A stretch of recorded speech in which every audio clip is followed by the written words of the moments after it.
Yo, I'm Atticus, and I'm back again with another Shaky Sand Farm. Now, my last video gave you a short demonstration of my bamboo farm set to turbo. I've now tiled this build out 30 plants wide, and this will now give you a staggering 357,000 bamboo per hour.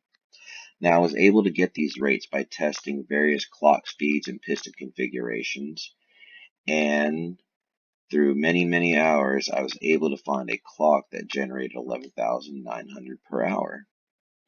Now, the piston setup harvesting is two pistons actually facing into one another. These will shift back and forth into the faces, and it does that by this clock right here. And if it looks familiar, it is our same shaky sand generator.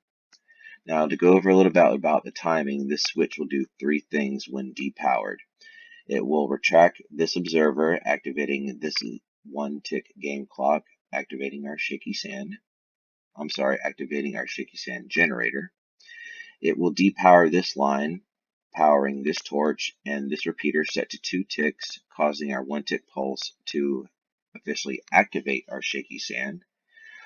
And it will also depower this line, giving power to this redstone torch and this piston. It will activate our other 1 game tick clock, which when this line right here is given power to, this observer will read it, and this observer will read that line, and it will activate our harvesters. Now, when the switch is also toggled off, it will provide a 1 tick pulse to safely turn off the farm, as well as power this piston to stop the sand from dropping. Now, after we got this configuration all set up, I wanted to go ahead and tile it out as many as I could, but I ran into a problem. If I were to turn the farm on, you can see most of the items glitch up, but we do have some items fall down. And it comes out to about 3,000 items per bamboo, which is a lot of items left around in your world.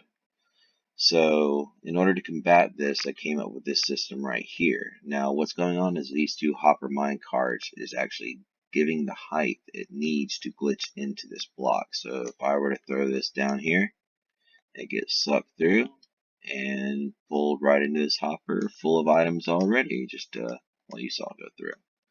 Now to go ahead and build this, we need to do a couple particular things. Well, after you build your whole setup, you want to depower your piston line. Just for reference, these pistons right here are your shaky sand pistons. So once you depower those piston lines, you want to push in your mine carts, one on top of another, on top of the slab, on top of a hopper. That will give it the height enough to get our sand going. But unfortunately, if you were to just push the sand down, it just falls right through. We have to make sure this piston is activated. That will hold our sand up.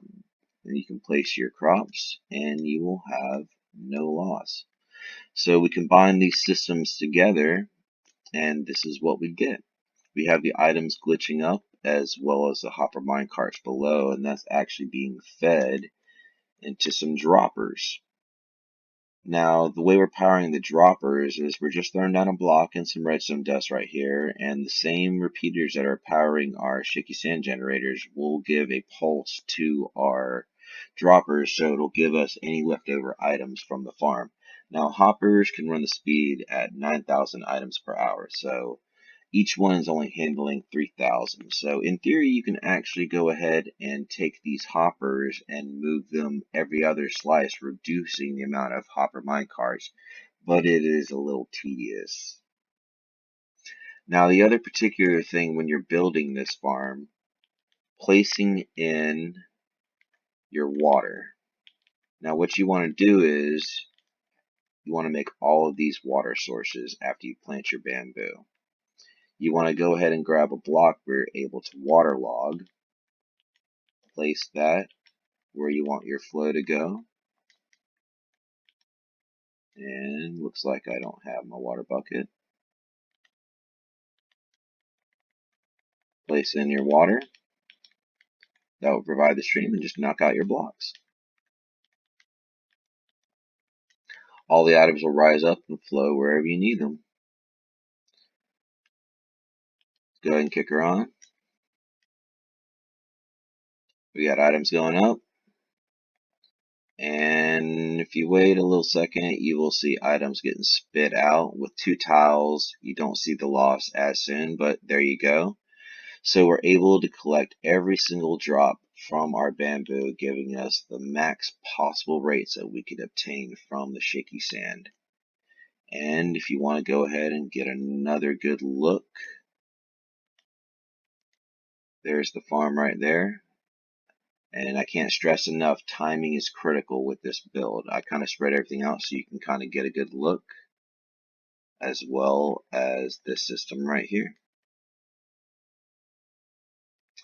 Alright guys, I hope you enjoyed. I'll see you in the next one.